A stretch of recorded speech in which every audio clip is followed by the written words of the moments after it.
To begin, I'll set you a brain teaser as a warm-up. If Joe's mother has 4 children, the oldest named North, the second named South, the third named West, then what is the name of the youngest child? Joe. Yes, exactly. It's Joe, because Joe's mother has 4 children. Now, if I tell you that all of the young people on this planet actually share a common feature, what is it? At this moment, you may have already come up with the only correct answer, but for most people outside of this room, they may think of keywords such as brave and adventurous, since people always seem to use them to describe young people. Somehow, the idea has been shaped in this way by the narration of the ambient world. To be honest, those are compliments that we can appreciate, but both you and I are young. We know clearly that they are not the perfect description to fit everybody. Say, I am so cowardly that I'd never set my foot in haunted house. Impossible. So, what is the common feature for more than 1.8 billion young people worldwide? The answer is simple: being young itself. Other than that, there's no more requirement for being a youth. Then what exactly does it mean of being young? It means that you're immature. You're not yet an adult with relatively stable value. You're still growing up. It seems that growing up is a stage referring to things that you still can't do. You can't go to university, you can't enter the bar, you can't take paid employment, all because you're too young. As we grow up, we just look forward to things that we can't do, so much that we want quickly to become an adult with control over our own lives. Growing up, we just crave the power of adulthood. It's normal to desire what you don't have, but that can also result in us overlooking the power of being young.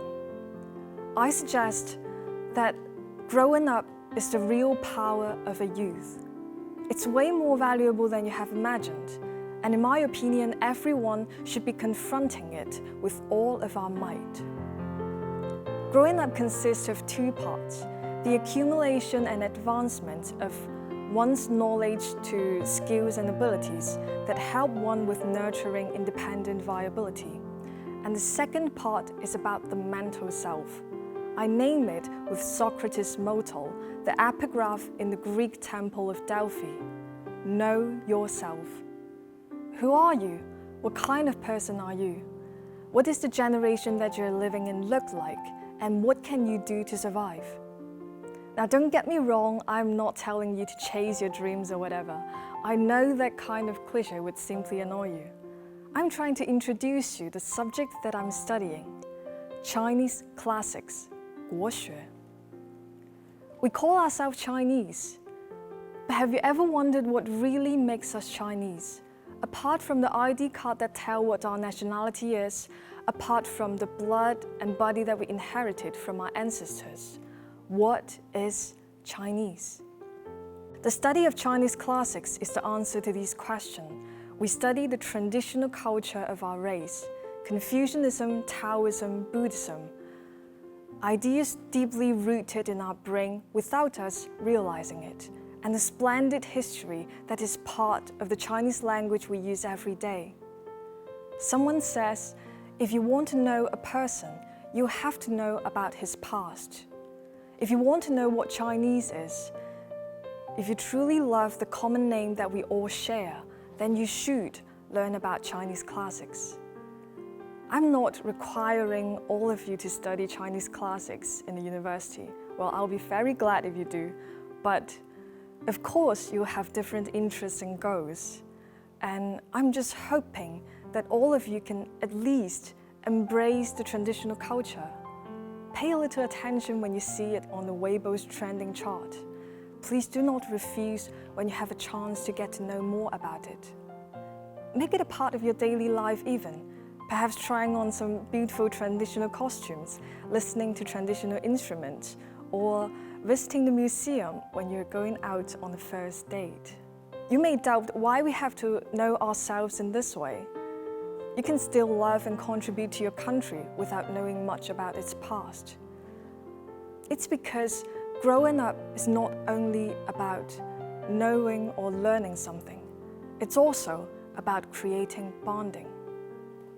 Imagine waking up somewhere you don't know with no memory. Your brain is absolutely empty, that you don't know about your name, what language you're speaking, and you have no idea of the people around you. How do you answer the question, who are you? You see it here. This is the state of a person losing his bonding to the world. Bonding is formed by memories. Common interests can easily build up a community, but only the collective memory that all the community members share can create the sense of belonging. Tradition says, be a man who is 顶天立地.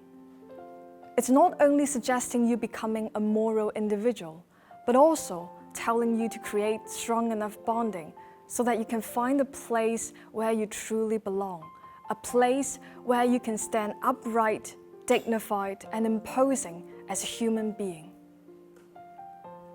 We shall not abandon those memories if we truly love the common name that we all share, and if you value the bonding between you and China.